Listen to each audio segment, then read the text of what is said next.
Hey, I'm Logan Christopher. Along with my two brothers, Zane and Cloud, we started Lost Empire Herbs to help improve the performance of human beings, to get healthier ourselves and help you to do the same. Does ashwagandha have side effects? And if so, what are they?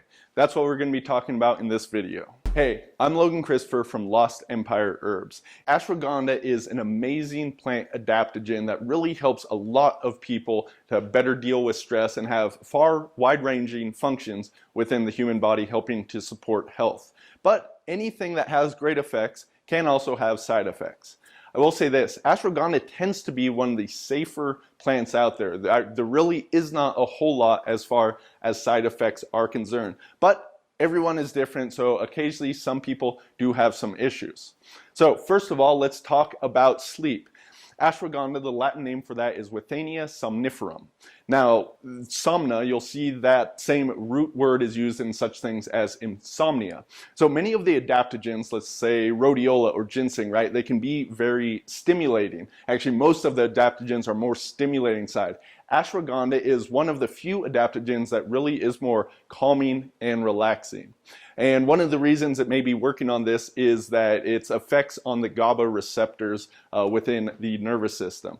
Now, different people are maybe more focused on dopamine. Other people have much more GABA or these different neurotransmitters. We're all a bit different in that. So some people, when they take ashwagandha, especially a bigger dose, it may knock them out. It may make them very tired. Now, for most people, this is not going to happen. I'd say 90–95% of people, hard to say exactly, but most people, you can take it any time of the day. You may feel some relaxation from it, but it's not really an herb that most people feel right away. But for a few people, based on GABA receptors or who knows what is going on in them, ashwagandha can be a powerful sedative. So we might look at that as a side effect, right? If you are one of those people and you're taking ashwagandha about your day, it could be making you tired. If that's the case, then obviously you would only want to be taking this right before going to bed. Use it for those effects. But once again, this is not going to affect most people in this way. A second side effect. Ashwagandha is one of the few herbs that we know can be helpful around thyroid health. Now, there is some evidence possibly that it may be modulating to the thyroid hormones. We don't know all the details of how it's working, so that if it's over and above, it may bring it down, or if it's hypothyroid, it may be able to help bring things back up. However, there is more evidence that it's helping on that hypothyroid side. So if you're too low in T3 or T4, the different thyroid hormones, it may be helping to bring these up. And of course, all of our hormone systems are very complex, so how this is all working in the body, the details still need to be made more clear in how ashwagandha is doing this.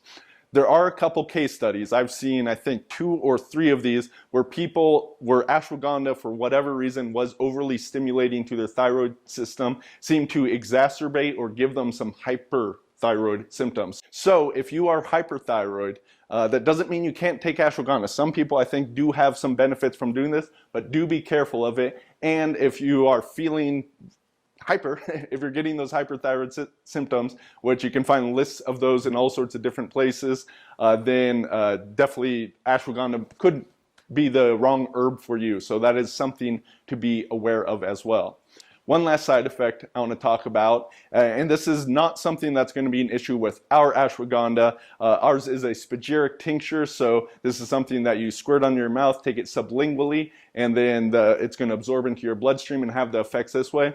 But a lot of people use just dried, ground up ashwagandha root powder. And it can certainly have benefits in doing this. In Ayurveda, this would often be mixed with milk and then consumed. The problem is that these are woody roots that you're consuming, and you consume too many of these, it can cause some digestive upset. This may even be the case with some extract powders, but it generally seems to be an issue if you're just taking that bulk, dry, raw root and consuming that. You do that, the body it's a raw root. You're not, the stomach and digestive system is not best at consuming this, so it can cause some digestive upset symptoms in doing so. Once again, with a tincture or with properly extracted ashwagandha, then that it often is not going to be an issue at all. No one's going to really have that. I've never heard of that happening with our tincture here. Some of our powdered herbs, yes, but not with our ashwagandha tincture.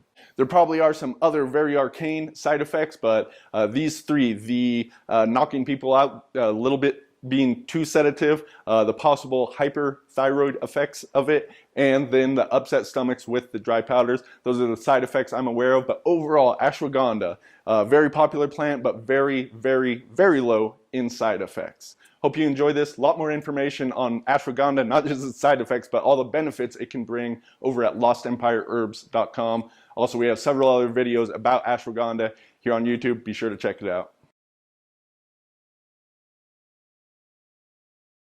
That's going to wrap it up for this video here. If you've enjoyed it, please like and subscribe so you can get more coming to you later. Head on over to lostempireherbs.com. Right now we have a 15% off coupon if you sign up to try and select any of our herbs. And remember, we're really in this to try to help you out and find the herbs that will change your life. If they don't work for you, you don't have to pay with our generous money-back guarantee. So head on over, lostempireherbs.com.